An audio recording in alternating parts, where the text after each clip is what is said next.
recording. official now. Hello, hello. Thank you so much for being here. My name is Ana del Castillo. You know what? I have another question for those of you who are in already. Tell me in the chat where you found out this information, like who you found out the information from, whether it's me or Ken or Evan, like what email or what place, what source. You on Facebook. Okay, great. So fantastic. Great, great, great, great, great, great. Email from heaven. Yay! Fantastic. Oh, I'm so glad TT people are in the house. Yay! Fantastic. This is awesome. Great. Oh my God, I'm so excited. There's so many people who follow me and I sort of feel you through the ethers, but it's so great to have you here. All right, wonderful. As people continue to join, it might just be we had 120 people, and it might be like, I don't know, maybe 40 people who will eventually join. It doesn't matter. We're going to have a really interesting conversation. Evan, please take it away and just ground us a little Lindsay wrote before Evan. we actually start. Um, yeah, Evan so at home, Lindsay. so I find it important when we have conversations like this that are not like it's not a podcast. It's something that we're going to fully engage ourselves in and learn from. That we get ourselves centered and bring ourselves to be really present. So we're going to take say 2 minutes right now to do a really quick like just centering meditation or breathing exercise, whatever you want to call it. And then we're going to follow that with putting in our intentions for this call. So get comfortable wherever you are. You don't have to get like all spiritual. Just you can just get comfortable and relaxed. And we start by taking a deep breath in. So take a deep breath into your belly, into your abdomen, as long as you can. And I like to do it through my nose if possible to bring fresh air into your abdomen, and then exhale softly. And as you're exhaling, just let your body kind of release everything that you have stored up in it. Take another fresh breath in through your nose, if possible, or your mouth, and breathe out again. Just resting your body, feeling your seat on whatever you're sitting on, feeling your feet on the floor. Take another deep breath in again into your abdomen, extending that breath a little longer. Yeah, and you can, when you breathe out, you can definitely make a noise. Sighing helps just release all of our tension and reset our nervous system.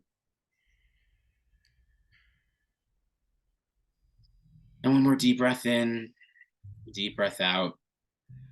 And when you release that last breath, just come into your body for a second. Just feel whatever is flowing through you energetically. Kind of you can just almost jump into your body or come in. Like if you feel your skin layer touched by the air, if you can feel yourself touching a seat, just come right below your skin layer into your energetic body. Don't do that often, if ever. Just feel what's happening. Is it fast or slow or chaotic? And almost you can feel it kind of running all around your body, down to your feet, up, kind of making this like circular motion through your body.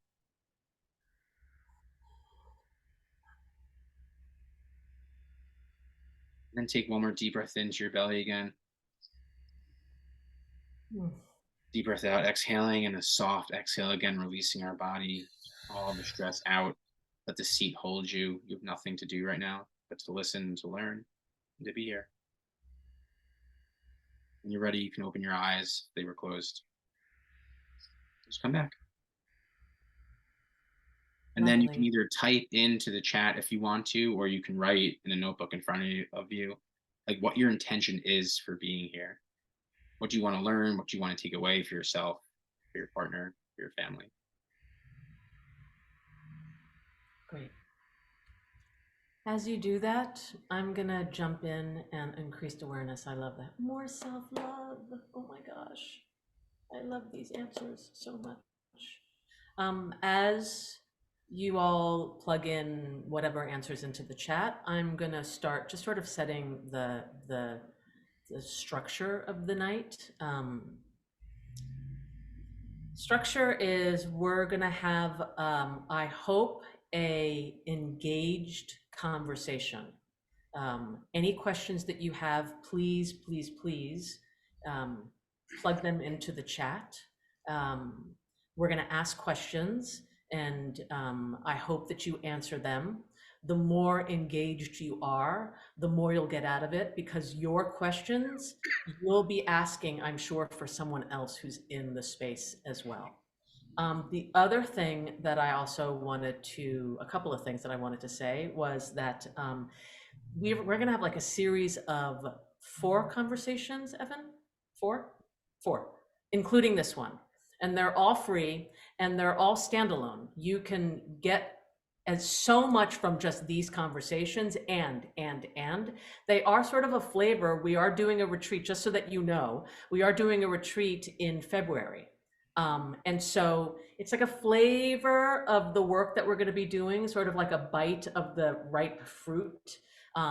We want to put exquisite attention on couples, and we also want to talk about how to love one another and love each other better, especially in long-term relationships. So these are standalone conversations. Take what works, throw away the rest. This is not an obligation. You don't have to go on the retreat, but please, please, please, like, enjoy yourself here. What am I missing? Ken, am I missing anything? Oh, this is going to be an adult conversation, so we might be talking about like adult themes and maybe genitals and things like that that might come up. I'm not really sure. So I just wanted you to be aware of that. And we're going to run for about maybe an hour and a half or so, maybe a little longer, maybe not. This is a conversation for people who are like, it's not going to address people with like long standing, really serious disagreements that are entrenched. Not in an hour and a half. We can't really address that, but we can certainly address sort of an overall overarching way of being that works much better inside of relationships, especially if you have an issue that's like at a level 3, not a level 10. Am I missing anything, Evan or Ken? Nope. Okay, great. Um, do you want to say anything before we jump in? I just saw lots of themes about self-love and being Yeah. open about feelings, and like really a lot of like awareness that it's on us to heal and to love ourselves, to be able to be the partner that we want to be. So that was really beautiful to see. Oh, really beautiful. I love this. I also want to be more open about my feelings, presence, deeper connection, ability to help both of us communicate without defensiveness and criticism. This is all of this is the call for you, my friends. How to love more, to love better. All of this is, you're in the right place. Okay, great. So let me ask a couple of questions. I'm going to also pass it off to Ken in a moment, but let me ask a couple of questions for those of you who are in a relationship right now. What do you love about your relationship? What's juicy about your relationship? What's your favorite thing? Anything like that? What other question, Ken? Well, let's see what answers we get. Oh, you feel safe, safety and affection. It's lovely. Yeah. Your friendship. How That's we a can big be one for me too. authentically, yeah, how we can be authentically ourselves around each other. My husband is very nurturing. There is room to be me, Lindsay. I could kiss you on the mouth, Lindsay. Oh my God. Evan, that's your work right there. It's a great answer. I love it. We grow separately and together. What the heck is everybody doing on this call? Mhm. Beautiful. This is amazing. I love it. All right, keep doing that. This is great. Um, what's Let's, yeah, go ahead. I think we should jump in with the questions. Okay, great. And now we're going to go to like sort of the areas. I think with this group, maybe, by the way, I'm going to ask questions that might not be as like lovey or lovely. And so I'm not going to ask you directly, but you could say sort of conceptually for other, if you want to feel a little bit more like what's the word I'm looking for? Like, we're not talking directly about you, especially in the chats. If you want to keep Yeah, some you of can it, talk third person. you can talk third person. I know people who, Yeah. some people. So if you want to engage that way, that would be, Asking for a friend. yeah, asking for a friend or something like that, just so that you can feel a little bit more free to speak.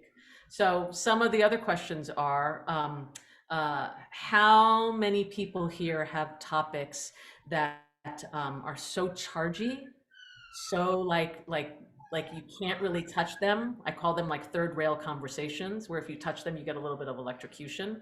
How many people have topics where in your relationship where you can't really touch them? Um, how many people walk on eggshells sometimes inside of certain topics? Yeah, Elizabeth and Ron. Right. Yay for the courageous ones. Yeah. Yes, like it could be trigger topics. Trigger topics. Absolutely. Yes.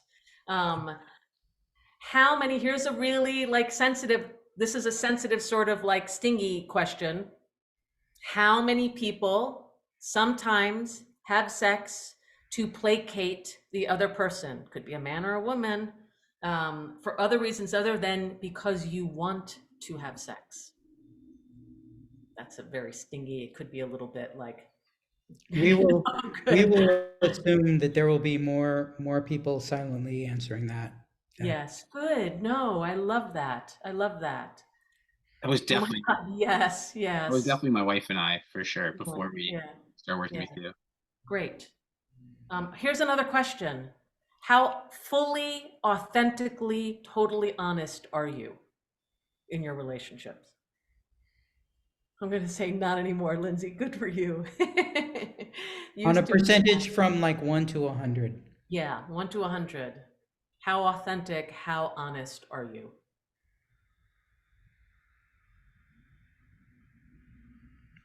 Not enough.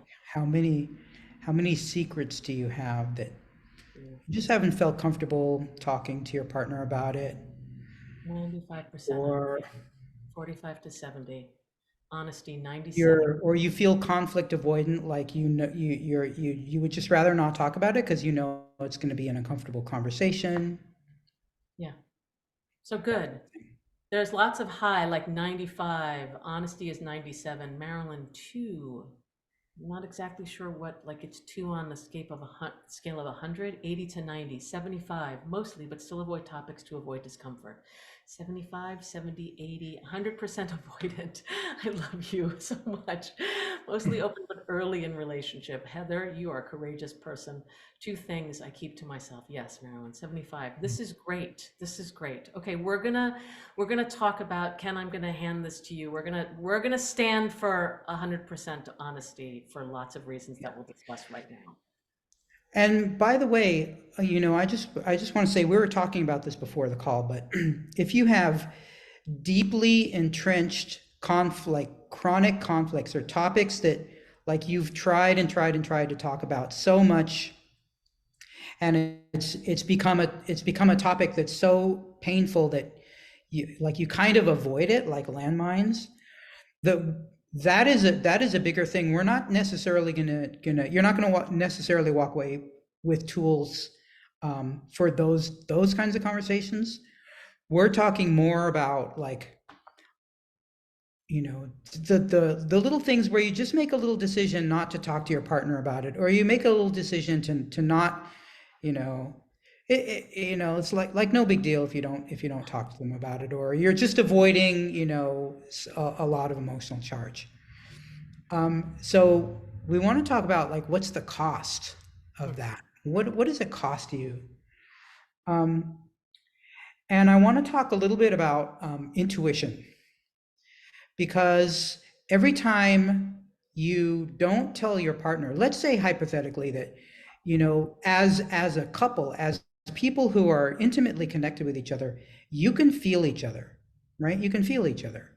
And every time you hide something or kind of avoid a topic or lie about something, you're kind of in a two-phase state, and your partner initially will feel that. They might feel some cognitive dissonance, but they trust you, so they say, hey, what's wrong? And you say nothing.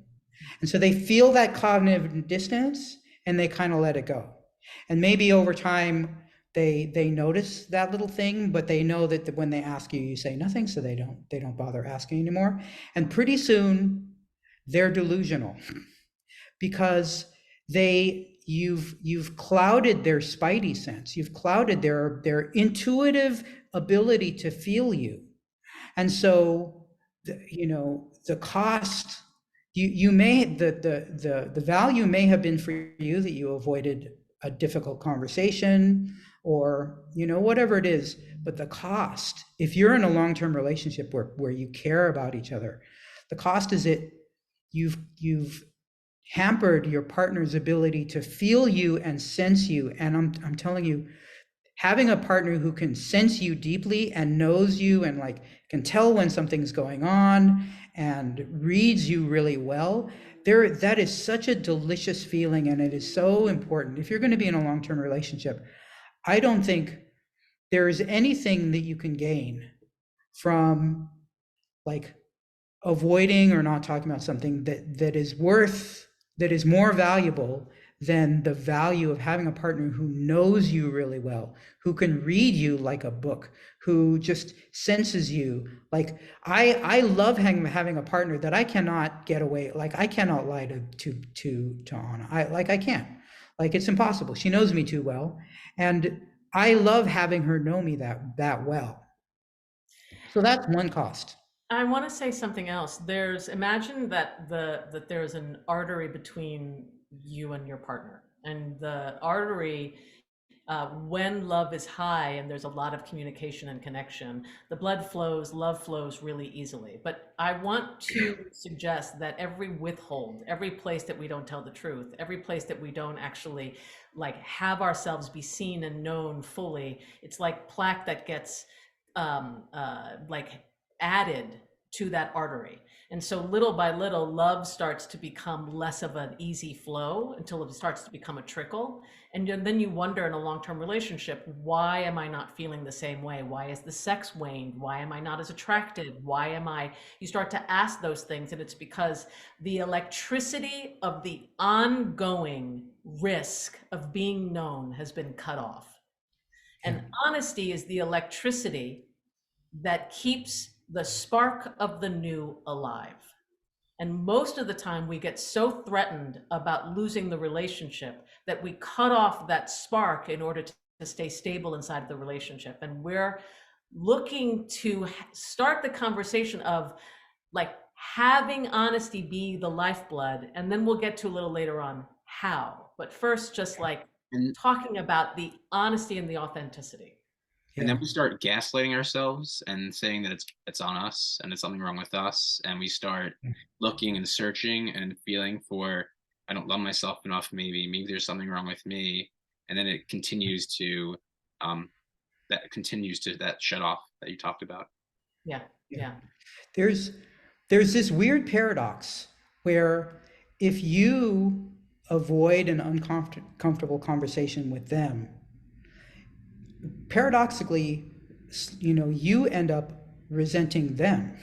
Yeah. If you like withhold parts of yourself from them, pretty soon it's you that starts to lose interest in them. And as a sex and relationship coach, I've been doing this for 23 years, and what I've noticed is when couples talk about how the sex has gone downhill and it's kind of died off, most of the time it's because there was a conversation that needed to take place that didn't take place. Yeah.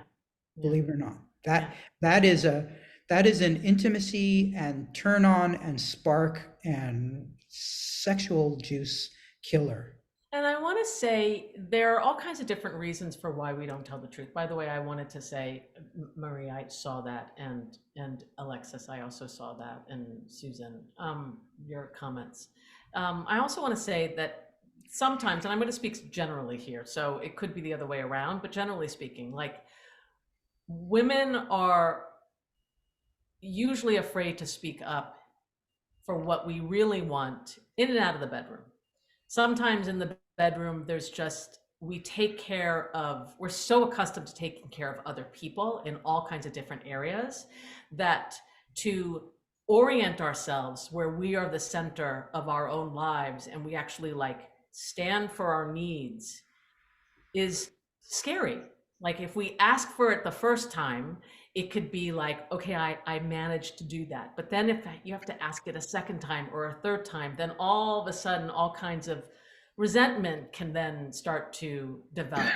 Um, Another thing is, what are areas where men can withhold or not tell the full truth? And by the way, if you want to say something in the chat about, you know, if you have an experience like this, or if there's something that you want us to bring our attention to in terms of like inside of this conversation, please do so. But where are areas where men, I know for women, it's like sex or like help around the house, or, you know, not really like in the beginning, there's a lot of attention, but then after a little while, people go on their separate ways. And women really love, need, and require a lot more attention than we actually like, the kind of juicy, nutrient dense kind of attention. Yeah. I think I'd men, say go ahead. I think men almost want that like motherly attention from their partner, which also I think gets in the way of sex because they start putting this mother role onto their partner. Because they're not near their mother, they're either far away or there's a different role. I think that really cuts in. Yeah. I think another very common pitfall is men wanting approval so much, or wanting the quote feeling to be good so much that they're afraid to bring up something that will like quote unquote kill the vibe. You know, Mm-hmm. they are working so hard to keep everything, you know, feeling quote unquote feeling good, that they're afraid to bring up anything that is other than the sweet nice stuff. Yeah. Are you talking about for men or for women? Because women For feel men, that way too. for men. I think women feel that way as well, for sure.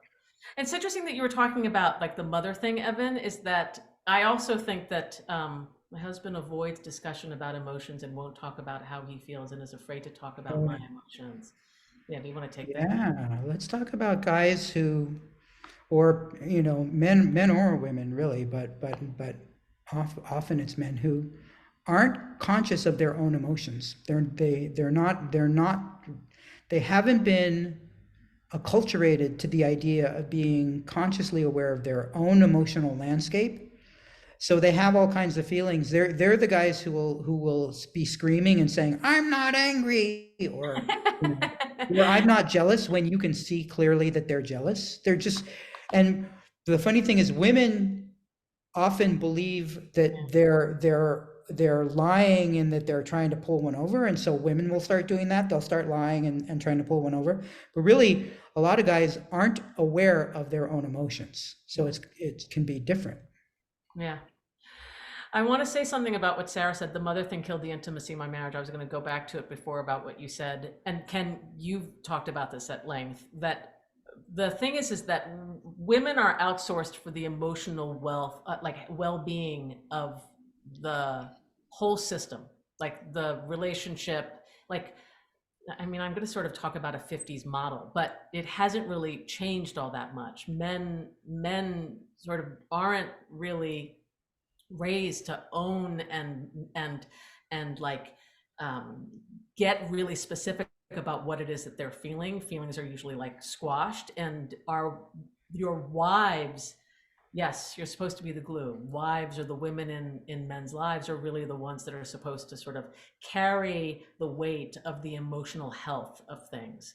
And so men typically, right, this is not all the time, but men typically look to women to mother, nurture, like lover. They want women to be everything. But the moment you make a woman a mother, then that means that woman has to see you as a child, and women for the most part don't want to have sex with a child, and so it sort of kills the sexual vibe. And then how do you say that to a man, right? If we're talking about authentic conversations, how do you say that to a man without sort of killing his ego or having him grow up? So yes, A This lot of time is the women don't even realize potentially that they're being put in a mother role because it just feels normal as society's made to be. She might not even realize, oh, I feel like I'm being made his mom. Like at times you might joke around saying that, but you don't realize like emotionally that actually is happening. And I'm like, I am very in the fabric of my of the fathers in my community. I have a 7-year-old and a 5-year-old, and so I see it everywhere. And they talk about the modern father, and on paper it looks very modern, like because dads are maybe around more, they do more with their children, correct? But at home, it's still like you said, the 50s. Like the women have all the emotional responsibility. Like I have to actively push myself into mother groups to make play dates for my daughter. Like actually, like forcefully have to do that. And a lot of guys either don't feel comfortable doing it, don't know they have to do it, don't even know it's a thing. And meanwhile, Right. moms are working like they never Right. have before. Yeah.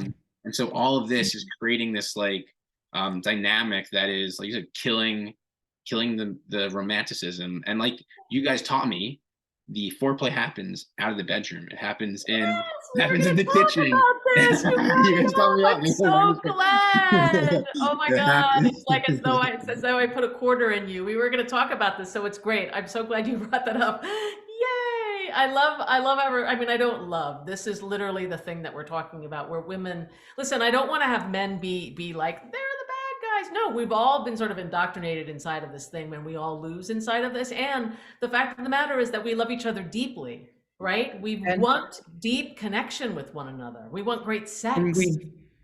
we haven't been given an alternative model, right? This old model is what we are dedicated to dismantling this model.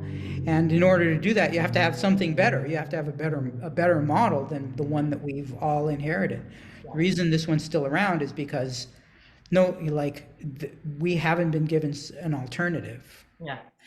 So I, Anna, to speak to what you said also, and you too, Ken, yeah, the model is the same. And so guys aren't necessarily bad because they don't know that the women are even carrying this mental burden, because they're just carrying it as they believe they're supposed to carry it.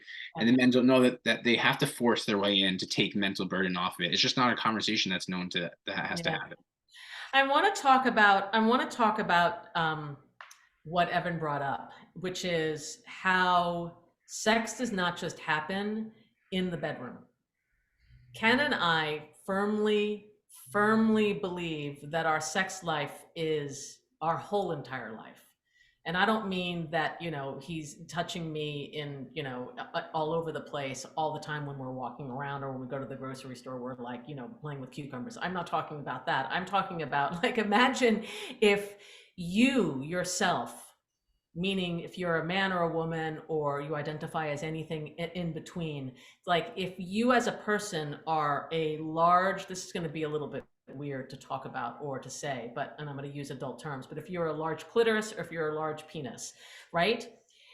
Everything a person says or does either has you feel good, and either like, oh, you're interested, and it has you like move forward, or it has you retract and sort of like not want to. So imagine your whole entire life, who you are, what you are, is a much larger sexual playground. Say it better for me, Ken. So if we are a big penis and a big clitoris, we are stroking and being stroked all the time. Yeah, yeah. And let me actually put it a different way. So it's not like so we are often flirty, we are often affectionate, quite a bit actually. But even when we're not, like the energy that takes place in the bedroom, it never goes down to zero. Everything, all of our interactions have a little component of that spark, that chemistry. Like we could be cooking dinner together and it has a bit of that spark and that energy. So it's not like it turns on when you get into the bedroom and then it turns off. There's an ebb and flow that is taking place all the time. And we feel each other, we sense each other. So all of that, like the foreplay is happening all the time. It doesn't mean that we're being like nasty with each other, or that we're saying talking dirty to each other. It just means that spark, like the if it's like from just being in the same room where you can feel each other, we're working at the computers and co-working, to we're having a conversation, to maybe we're touching each other, to maybe we're kissing. Like all of that is part of the whole process. Yeah. Or maybe So we're going grocery shopping, or maybe we're just, but here's how it ties back to what we were talking about before. If I'm withholding information or my feelings or my upset to Ken, you better believe that I won't really like him fully. It's very easy to love the person that you're with, but it's actually takes a little bit more to like the person, genuinely like the person. And liking the person and liking who they are and liking being around them, and that requires something on our part. Love, especially when it's two people who are coming together, well, yes, it is the connecting and intimacy throughout your whole life that fuels the desire for lovemaking. Yes, yes. But it's also um, uh, fomenting, creating, I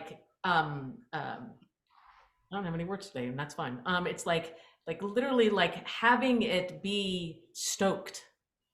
I like him. And when I don't like him, I make sure to have a conversation with him because I refuse to tolerate not liking him. yeah. That's how committed I am. Like I refuse, the both of us refuse to have a relationship that just sort of like it ebbs and flows. That's perfectly normal for that. But in terms of like being ruthlessly committed to having a particular regard for him and making sure that that stays high, that is one thing that is where we tend to really work with couples. I think you guys taught me this, like, the important nuance of that is, when are you projecting your anxieties onto them? So the not liking of them can come from you actually not liking them, but you also could be not liking yourself in that moment and projecting your insecurities onto them, or projecting your anxieties onto them. So there's the Yeah. nuance of being able to see when those are happening. Yes, yes, Yeah. yes, yes. For long standing issues, that's usually the case. That's usually the case for long-standing things. Isn't it like being vulnerable with each other, exposing yourself, so to speak? It's absolutely risking being vulnerable ongoing. Yeah. And even there, all of these things, what's the remedy? What's the cure for that? Communication. Like Yeah, having an uncomfortable conversation. yeah. Anna has these conversations with me often where she flat out tells me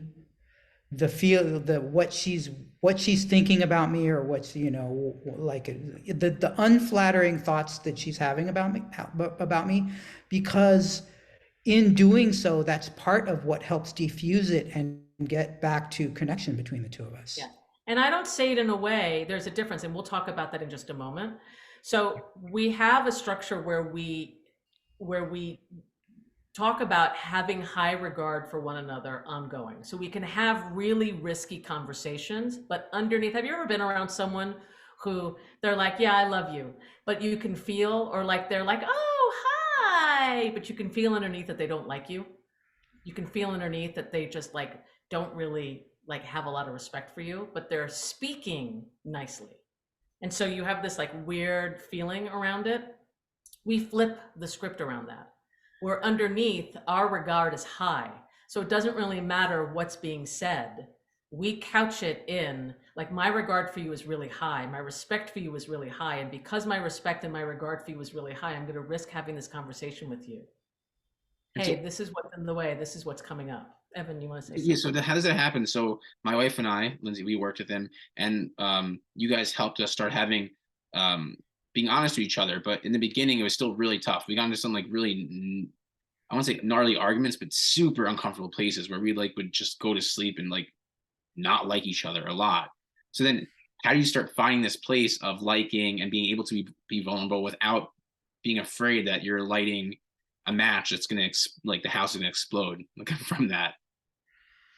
Evan, would you say a little bit about, because I know it was like that in the beginning, and then there was this kind of turning point, and I was wondering if you could talk about what the turning point was when conversations started to feel more like we can get all the way, we can get into this uncomfortable territory, and the intensity is high, the charge is high, and then get all the way back to the other side and actually get to resolution. Because when we were coaching you, there was a certain point where you, on on our calls, you would get on the call and say, "Yeah, we got into this big fight, and then we figured it out." And that was when we knew, like, our work with you was like, making progress. Put it all out there, Lindsay. No, you know what? Actually, I don't think I could have put a time that it happened on until just you were talking about it this second. I think it goes back to the to flirting and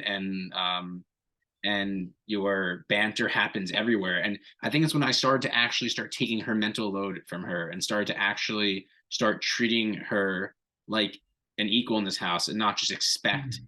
from her. I think that is when the conversations of honesty start opening up because we had some really deep, oozy wounds that even now we're talking about it and we're not. It's not as oozy. There's still some pain around it. Like we can touch Yeah, it, but it's not pussing. yeah. And and I think that happened when I really took her like what she needed, like really honestly and truly authentically. And so it was taking her mental load from her. It was pushing myself into conversations I normally wouldn't have, but I knew that that's what she needed and what our family needed.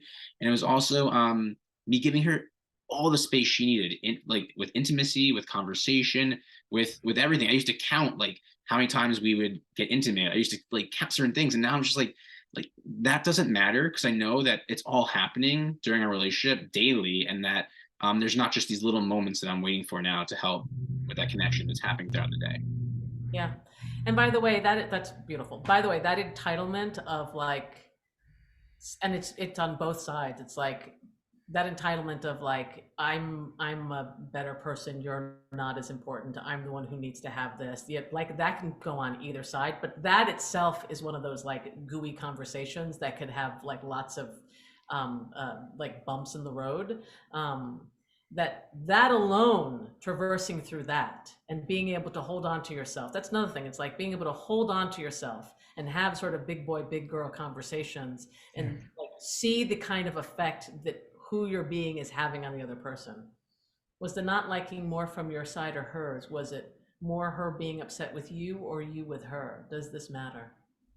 Evan? I can just speak from our place. It was both equally.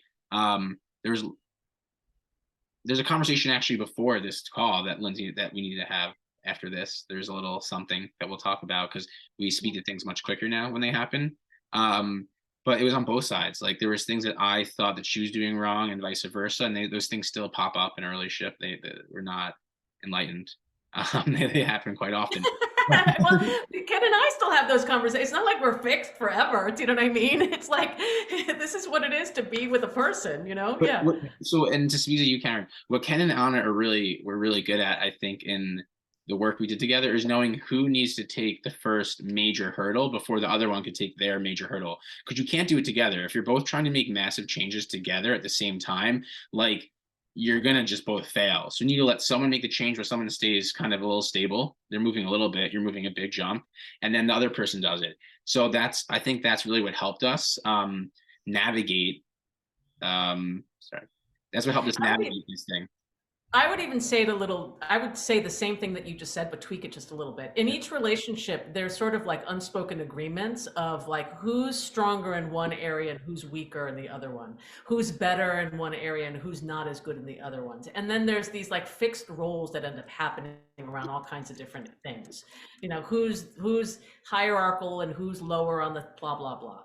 And what ends up happening is that sets up a lot of anger and resentment and like things that are just like we don't fit right inside of that for after a while. And so when one person who's been sort of like on the upper echelon of the hierarchy, they're on the top, what ends up happening is that they're doing a lot of work up front about like confronting or looking at where they've like what they've how they've gotten like there's a way that they've gotten something from that, do you know? And then there's an owning of what it was that they were getting from that. But in the same token, the other person, there's a way in which there's a bucking up that needs to happen instead of playing out the weak part. They're not weak. Nobody's weak in relationships. There are some people who are better at some things and other things, but everybody's just like, you know, like we're two sovereign beings. And so the other person to sort of like figure out how to like stand in their own spine so that the relationship can go from here to this. And so it's two sovereign people with this like beautiful, sexy thing in the middle that like does this, as opposed to two people doing this. And if one person, then you're collapsing. And like, you want to just like, instead of one person's on top, the other person's on top, and then you're playing, you know, domination games, which is fun, by the way, but you don't want to live there for the rest of your life. That's just a setup for, you know, resentment. You want to be able to like, one person sort of owns, oh, I've been actually getting a lot from being in the top position, you know, and it's going to take something. And the other person's like, I've been getting something from being in the bottom position. And like, that's the game that we're talking about. And that's the conversations that we're talking about, like how to be honest inside of that, how to really suss all that out in a way that works as opposed to attacking, if that makes sense. That makes so much sense, because that connects everything that we just talked about to bring a full circle, Ken, is that when Lindsay and I realized who was getting what out of both positions, it then allowed us to then take the stuff that we needed. So me to take mental load, realizing that that's not what she needed anymore, and her to take things from me that she wasn't, because she realized that she was getting something from me not having it. I know that's a little, it's hard and vague. We're not giving specific examples, but yeah, that was it was those two things that really brought us closer to be able to have like real, honest, difficult conversations. Yeah. So here, yeah, go ahead. So let's ask the group, like, what reasons do we use to not be honest with our partner? What are some of the reasons? Like, why are we not, like, it's not like we don't have legitimate reasons why we might be afraid or not want to talk to them. But I want to ask the group, like, what kinds of reasons? Fear, what else? Yeah, what other reasons? Shame. For sure. Misplaced boundaries. To avoid hurting feelings. Yeah. They won't receive it or not as intended. Yeah. We may not be being honest with ourselves either. That's a good point. To keep the peace. Yeah. Oh yeah. My hubby has depression and I don't want to make it worse. Yeah. It takes a lot of energy. It does. Yeah. Fear of rejection, wanting to protect him from hitting on his insecurities, avoid perceived criticism. These are real things. These are real legitimate concerns. I don't want to like pretend that none of this is like, oh, just get over it. No, these are like real world, real consequence things that people deal with. Yeah. I want to say something. You're not crazy. Yeah. You're not alone. You know, this is the stuff of what we're dealing with. I want to say something else. Bringing up this kind of like they won't reciprocate the growth in the relationship. Yes, that's actually a really big concern. I want to say something that there's a lot of reasons for why we don't have complicated conversations. And these are what we call like difficult or complicated, complex conversations, where people have to slow down and then feel their way through as opposed to going into their patterns. So one of the largest reasons why, and I want to normalize this, whenever I go or someone goes to me, or if I were to go to Evan, if I were to say to, let's say, Elizabeth or Beth or Chris, if I were to say, hey, I want to give you some feedback. Do you have a moment? Like automatically, we are just like our hairs, you know, like we just curl up. And that is that's like a brain thing that happens. It's literally defaulted into us, that the same place that we register physical pain is the same place that we register when people say, hey, I want to give you some feedback. Can we talk? Like our systems, our bodies are hardwired to like respond to that kind of thing like it's a threat. So all of your concerns, people responding, like there's reasons why we don't bring stuff up. They're going to respond badly. I don't want to make it worse. I'm trying, like, it's already, we're going through too much. You know, I've already, there's a number of reasons, right? Things are okay now. I don't want to make it worse. If you get into a fight, oh God, what if it becomes even more explosive? Yes, it triggers the fight or flight. Absolutely. That's part of your brain. There's nothing wrong with you. There's nothing wrong with me. There's nothing wrong with Ken. There's nothing wrong with Evan. So if you feel that way, it's not that you're cowardly. It's not that, you need more therapy. It's not that. It's understand that it's just like hardwired into us. Okay. So then the question then becomes, how do we have these conversations in a way that like doesn't trigger that fight or flight? Great. I have my notes here. I can go on, but I also Yeah. want to talk about like, I want you to talk about how passion is good. Oh, yeah. So there's this concept of nonviolent communication. I think it can be useful sometimes, but what I see a lot of people misusing this concept of nonviolent violent communication to Mm-hmm. as an like they believe what it means is, oh, I'm supposed to suppress my emotions if I get angry, or if I raise my voice, or if I'm emotionally activated, then I'm somehow out of range and can't communicate. So I don't believe that. I think the only way really to live in a body and a brain that has emotions is actually to feel them all the way through. Like that's to be able to have the full range of healthy emotions and to be able actually to operate when you're having strong emotions. I think if you in fact, Brene Brown talks about this. You can't selectively numb. If you numb a piece of it, you numb your passion, you numb your desire, you numb your joy. Like you can't selectively numb. You have to be able to feel the full range. And I think a passionate marriage in all senses of the word, meaning, Yeah. you like there, if you may get angry. And so the real rub of this is how to be angry and without causing wreckage. So I want to make this distinction. There's a difference between healthy anger and listen to this list: vindictiveness, contempt, disdain, being mean, being vengeful, spiteful, contemptuous, punitive, hurtful. Those are all the things that we do when we're angry. Those are all learned behaviors. They're all learned behaviors. Anger is an evolved emotion. It's something that we carried over from the fact that we're animals. Animals also have a rage response. That is a natural way that we internally react, is to be angry. All those other ones that we listed, where we poke and we dig, or we say the thing we know is going to hurt the most, being really mean and vindictive, that is where the wreckage happens. So if you can, like, I am constantly amazed at, like, Anna is a very passionate human being. She's actually helped me become a more passionate human being, but she is extremely articulate when she's angry. She's like, she holds me in high regard. And so this is the second piece, which we're going to talk about, which is like never losing your high regard. This is the piece. If you realize that you're starting to lose your high regard, meaning you start to have contempt for them, you start to have disdain for them, that is on you.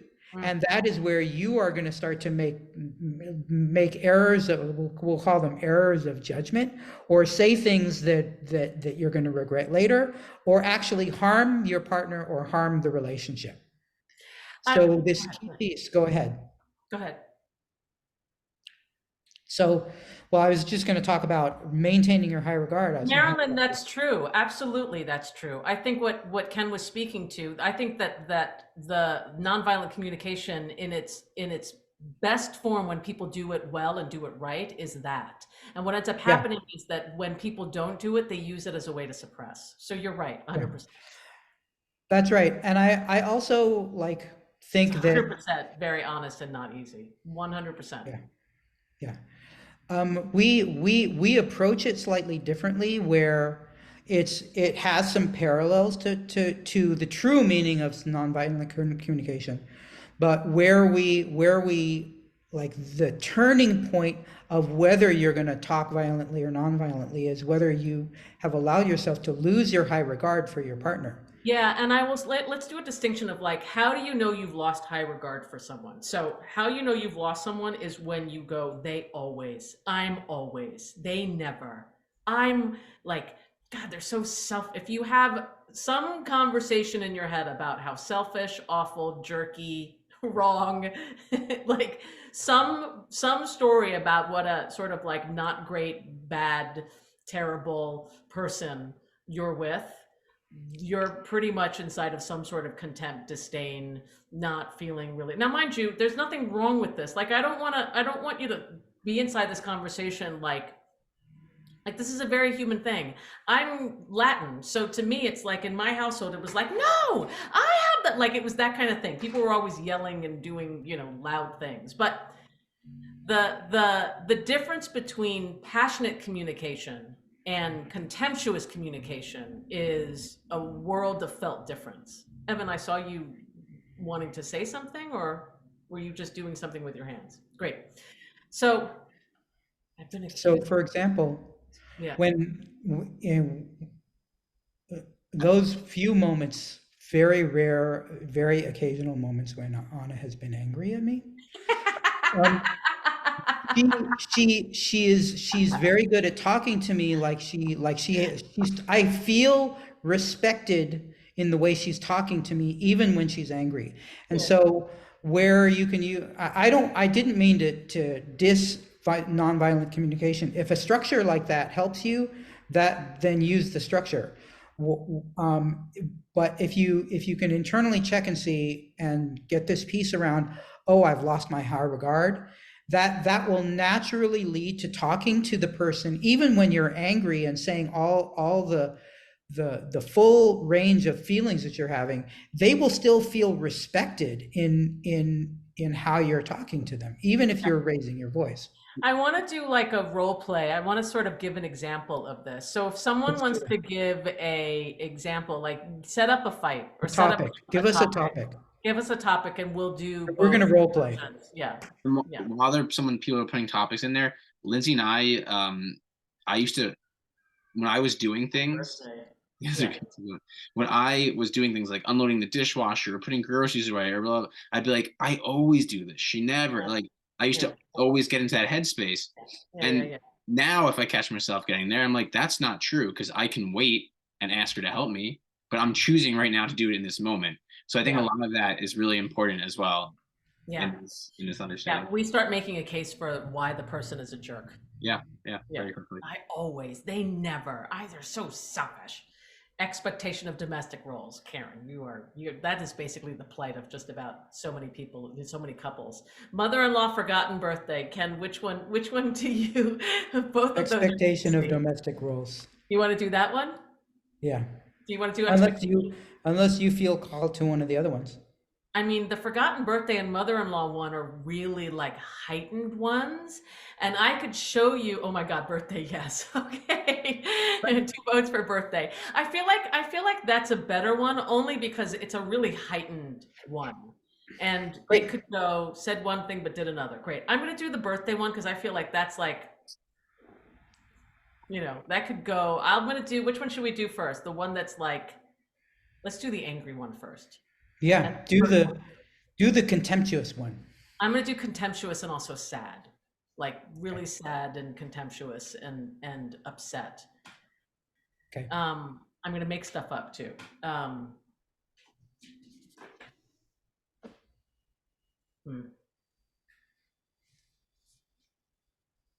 You have to, hold on, let me get the character here for a second here.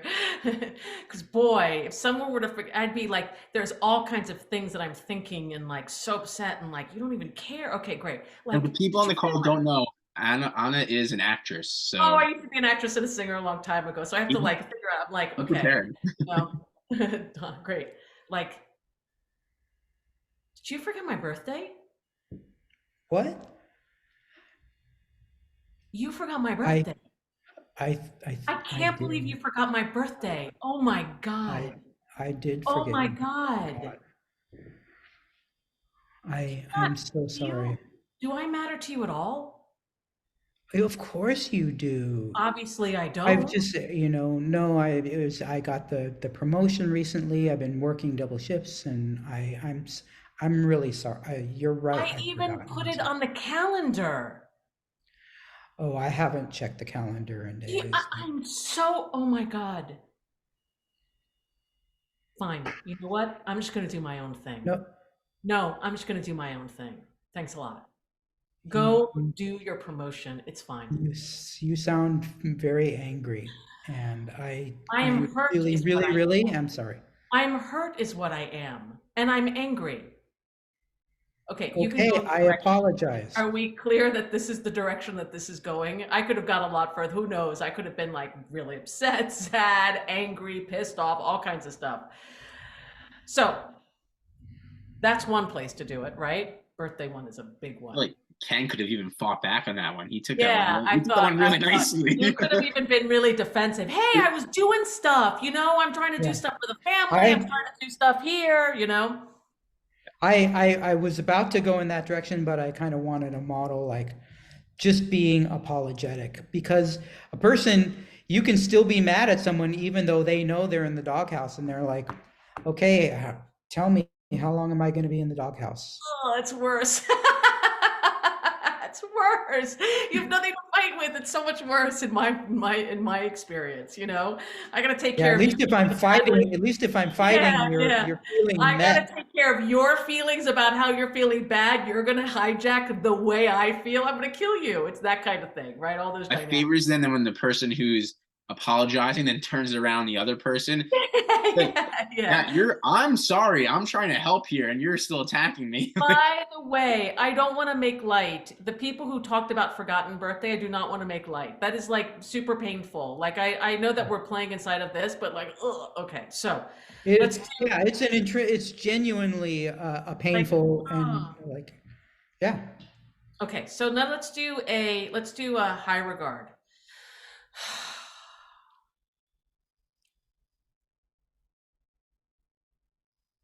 That was unhealthy. Evan Freed, yes.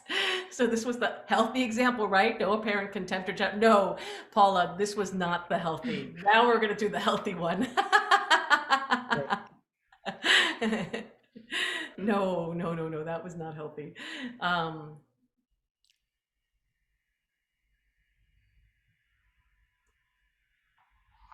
Hey, did you remember that it was my birthday? I I forgot. Oh fuck.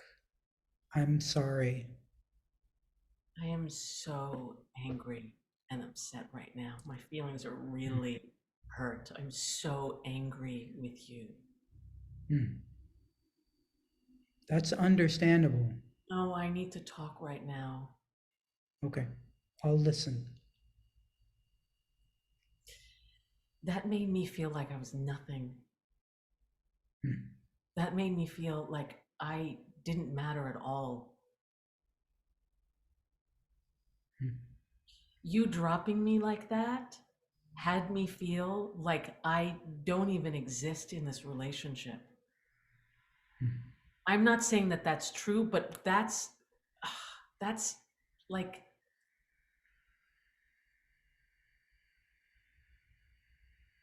what happened? Well, first of all, I don't want to make an excuse because I also feel like it was inexcusable. I can tell you where I got off track, but I don't want it to land as an excuse or defensiveness. But I've been really, really slam at work. I haven't been checking my calendar because my full day is mapped out with work.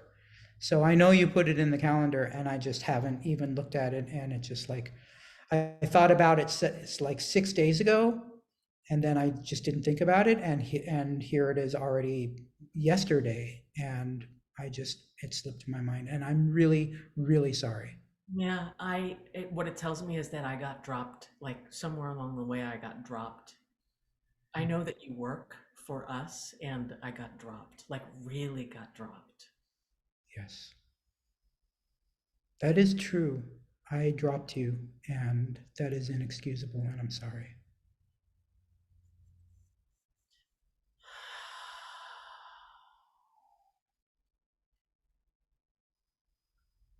I just feel so hurt about this.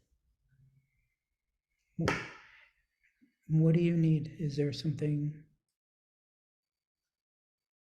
I can say or do? Is there something that would help There's something you need to hear.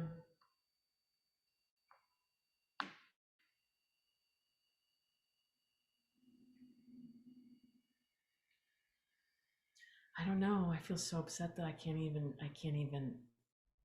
find my way back right now. But like, I'm so upset. Okay.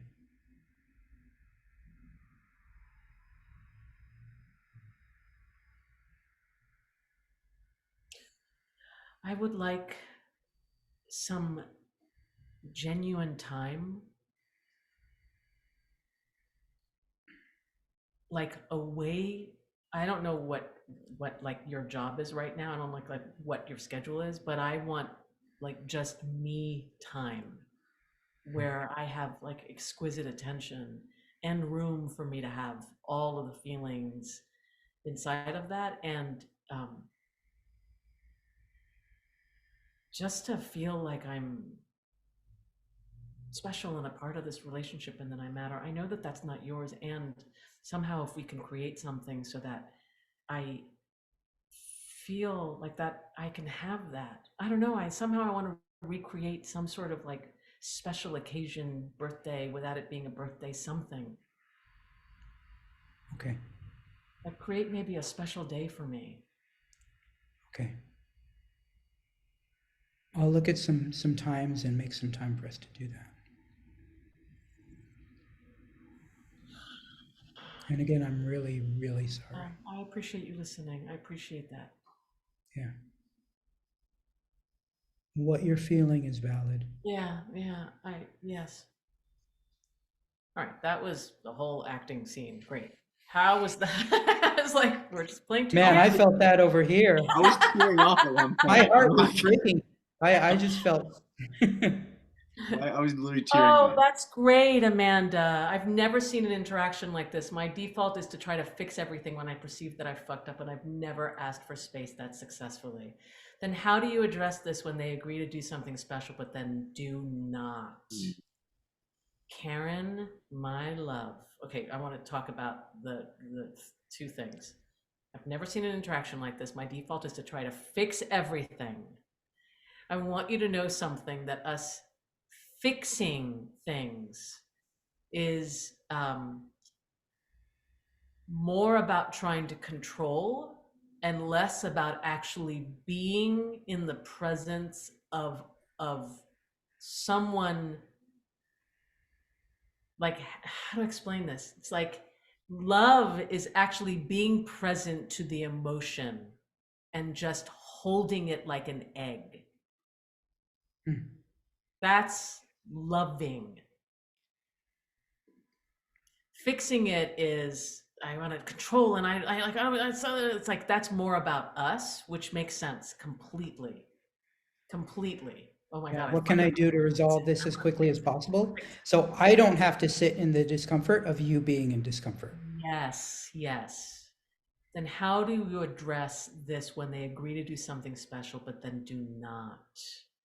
Well, this is such a larger conversation that honestly, without the person, I can't really, but there would be like sort of larger, hey, this is the second time. We actually have homework about like separating out the story that we have in the contempt and disdain and staying with facts. That's a lot of like how we sort of pull apart contempt and disdain. But I do want to say, if that is an ongoing thing where the person sort of like you're in a situation As a pattern.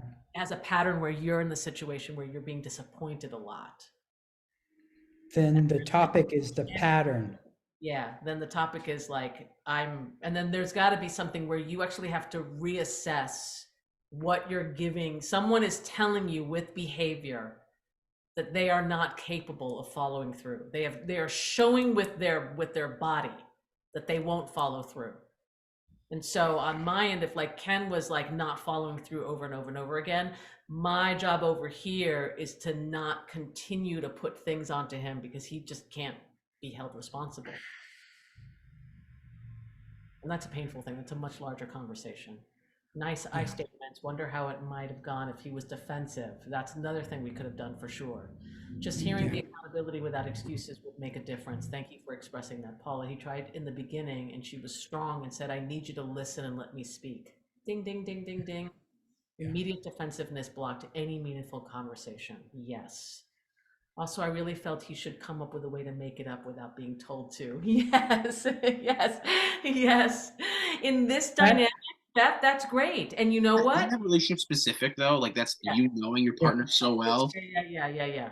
that's exactly what I was going to say. Me too. Some partners will want you to proactively like make up for it. Some partners will want you to run a menu of like, Yeah, would it feel good if I did this? Would it feel good if I did this? That often feels really good. yeah, Some partners, anything you suggest isn't gonna. They need to be able to make the request of what's going to be good for them until you know them well enough to know, like, you know, what they need. I want you to know something. Yeah, go ahead. Go. But no, it's actually, this is a good point. You can get to a place with a partner where you know them so well that you know what it is that they need. Yeah. How do you get there? Through honest conversation. Yeah, I was about to turn it, or I was literally about to circle back where I'm like, this is why, like, so many of us, especially women, but men do it too, but especially women, but men do it too. So many of us skip over, like I think that like my love language with Ken is not so much that we, like, there's like 5 love languages, but the 6th one is being able to have conversations and move all the way through to resolution. And that not withholding and telling the truth until you literally come around the other end and go all the way complete, and how to do that in relationship and how to do that well, where one person is not holding the weight of that all the time. Anyway, that's some of the stuff, by the way, that we want to work on in the retreat. Yeah. But we do have And homework. yeah, and I just want to say a Great. lot of the things that you guys are bringing up where I love these tools, but my partner does this and this and this and this bad behavior. Come to our retreat. We will work. Yeah. Let us get them on board with this better way of Yeah, being. yeah, yeah. Like if you're carrying all the weight of that, trust me, it'll be like a lock thing. So I want to talk about homework since, yeah. I want to keep us on track. So we have 15 minutes left. Great. That's why I want to talk about homework, and then I want to talk about Q&A too. So Yeah. here's homework. Ken, do you want to talk about the homework, and I'll also Pick one topic. Don't pick a level 10 topic. Yeah. Pick a level 3 topic. Yeah. Pick something small. Something that you haven't talked with your partner about. I mean, maybe the secrets that you have, you don't have any secrets except for the high level ones. If that's true, if you have a mostly honest conversation, then pick whatever is the thing that you haven't been talking to them about, and have the courage to have an honest conversation with them about it. Now, we're going to give you some tools on how to do that. Yeah. And by the way, you pick, like, some conversations are like the 100-pound weight.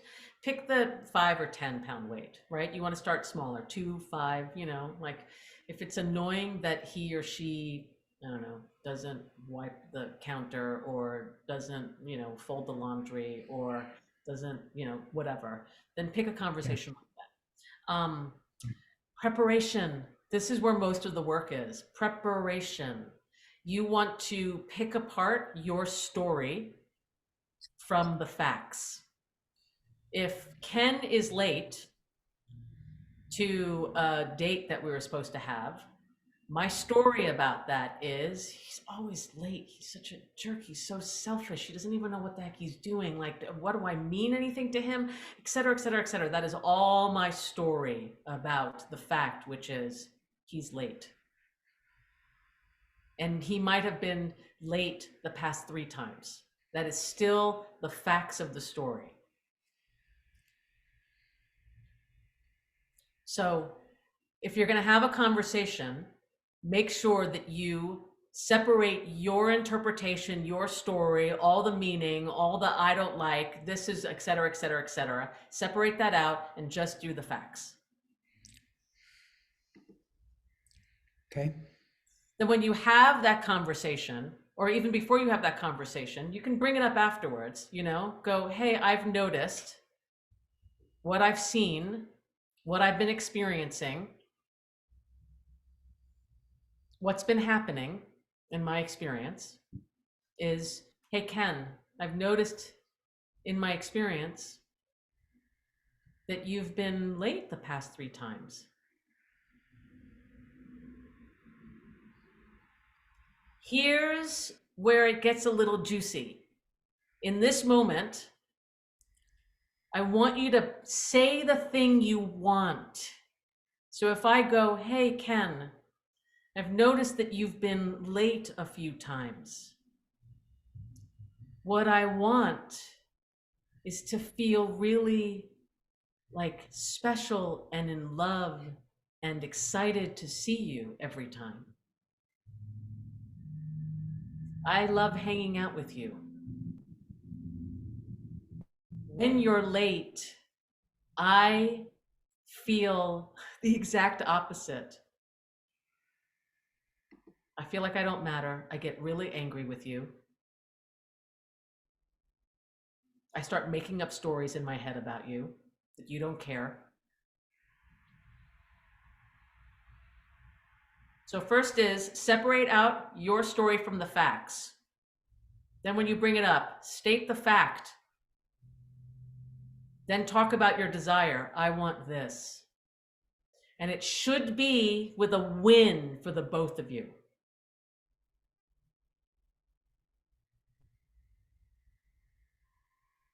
If it's laundry, I want to be so relaxed that I'm a happy woman. Like I want to come home and see the laundry done, because what it does is makes me feel great about you.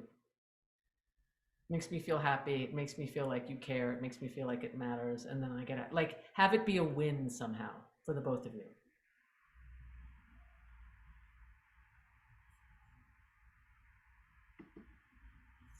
So then you ask for the thing that you want. And then, I thought someone was saying something. And then after that, you go, this is my request. What are your thoughts about it? And then you actively listen. This is the hardest part, actually. The first part of separating out and then actively listening is the hardest part. If I go, Ken, hey, I've noticed you've been late 3 times. And I really want to feel like so excited. I used to be so excited when I saw you. And then something about you being late has like started to turn that into something else. And I want to be excited about you again. I like want to wag my tail. So I'm wondering if we could make it a rule or something where if you're late, you'll text me, or we can make sure that you're on time going forward. What are your thoughts about that? And this is a place where then you listen to what they say. And this is a place where we are at risk of interrupting them to tell them that they're wrong, like getting argumentative with them. This is an actual moment when you need to listen to them and hear them and get them. Ask questions. Mind you, this is a much longer process, but I just want you to pick something small and do this. Are you going to do it perfectly? No, I don't even do it perfectly, and I teach this. It's like riding a bicycle. You're going to stumble and fall. You're not going to do it great, but that is a little bit, like a teeny little bit of the process of it. Okay. And if you want to, our next And our next call is not for like a month. So if you want to share how it went, you can email and Oh yeah. email us. Yeah. You can reply to we're gonna send a recap tomorrow. You can reply to that with how it went. Great. All right, I Great. want to open up the floor. Who has questions? Give us a couple of questions, or what is some thoughts about the homework or anything that we've said this evening, or even comments. And I don't mind, and neither does Ken, and I don't think Evan either. We don't mind disagreements. We're like, this was all, I don't agree with any of it. Give us your worst, most contemptuous criticism.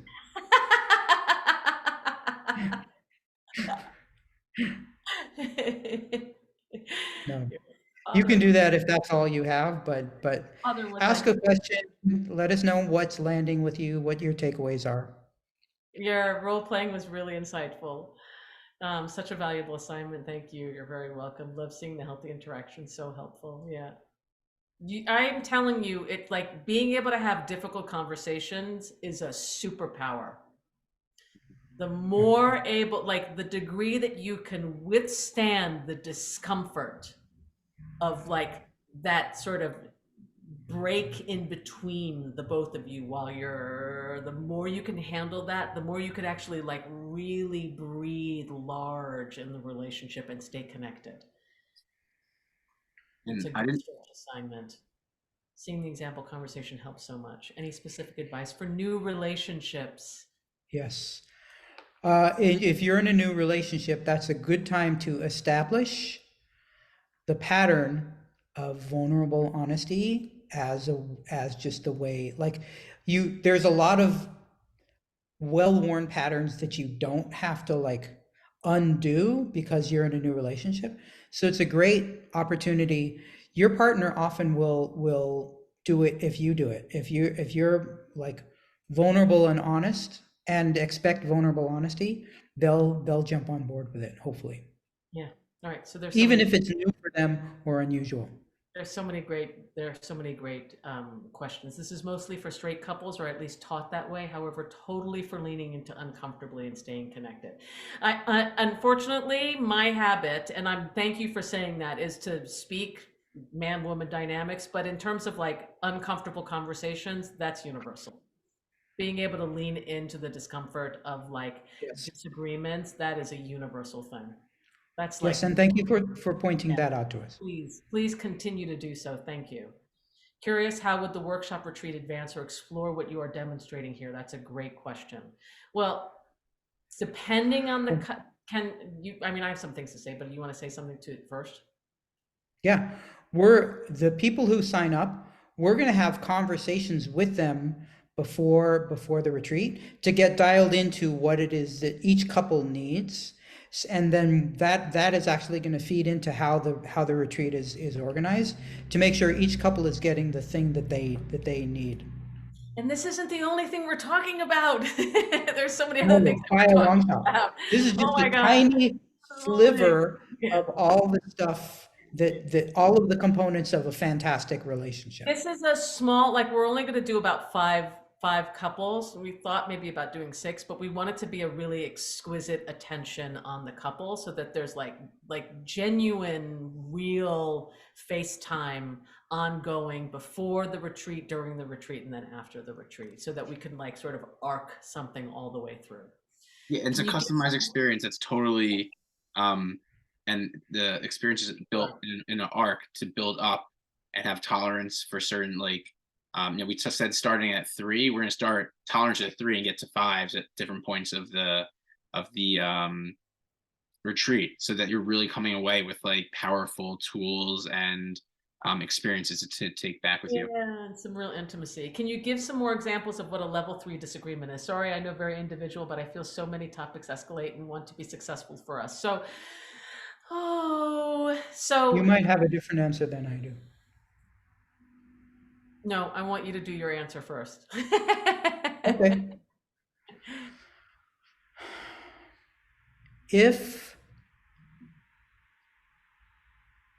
if every conversation, or if most conversations, or if a lot of seemingly small, what you're talking about is a seemingly small issue tends to escalate, or like like explode and go off the rails, that is its own topic. And so there's a whole different approach to how to de-escalate when it's getting out of control. We didn't have time to get into that, but this is going to feel like a painful teaser. But and we'll actually, let's send articles that talk about this. Some articles that I wrote to talk about the process of de-escalating when the tendency is for small, seemingly insignificant issues tend to lead to big fights. Yeah, It's its there's own actually thing. 2 articles that I want to send out. So that one and something else. And also, by the way, if there's, I mean, there's so many questions I want to ask about that, Karen. So I Yeah. without knowing a bigger picture about it. Like if things get escalate, like there are some habits and patterns in some relationships because a person sets it up that way where you can't really call them out on anything. They just sort of like take it and like say they explode it out. That's more of a thing about boundaries and learning how to sort of hold on to yourself while someone else wants to manipulate an argument, for whatever gains. So that's a bigger topic. Where's the retreat? Bacalar, Mexico. It's beautiful. Google it. It is stunning. My And we partner picked a apologized. a Gorgeous place gorgeous with hotel. like luxurious tree houses, treehouse spots. My partner apologized like Ken, and I had no idea how valuable this was. Yay! Applaud! Our relationship is new, so I can't wait to call him and thank him. Oh my God, for what I didn't recognize. That is great. The articles. I'll put the articles in the recap meeting tomorrow. Okay, great. Would you give different or modified advice for this exercise for two people in a new relationship who are both newly divorced and communication was a problem in previous relationships? Um, There's some of these questions, like we would sit down with you and ask a few questions to figure yeah, out what's really going on in there, and then we would have better advice for you. As it is,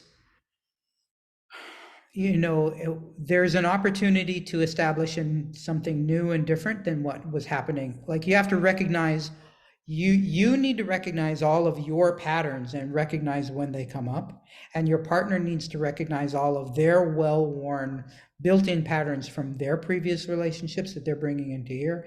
And you can have an agreement where you just are going to point out when you see each other in one of their patterns and be willing to listen and receive that feedback. yeah. And I would even say this, I don't know if it's Andrea or Andrea, so forgive me. I would say because the person's not here and I'm only speaking to you here, to the degree that you can, stay true to you and do it with, like, sometimes in new relationships it's so important that we will sacrifice ourselves in order to keep the relationship, and the moment you do that you sort of kill the relationship long term.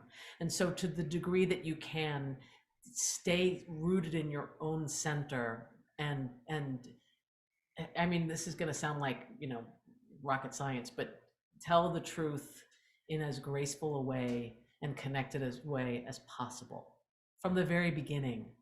So if you could do that and say things, you don't have to say vicious things, you don't have to say things that are completely out of control, but just to the degree that you can, be true and tell the truth and establish that as the baseline for your relationship.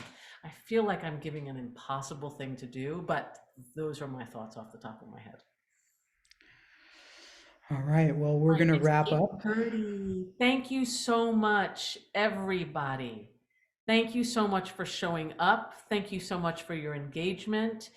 It was so much fun feeling you all and like being with you all. For those of you who ended up coming because of me, I'm just so grateful to finally like see you in the room. It's great. I hope to see you all in our next calls. Please come, and we'll see you soon. Yeah, thank you everyone. You were so awesome. Yeah. So great. And for people who are on the recording, make sure you do the homework and you can write down the email. It's great.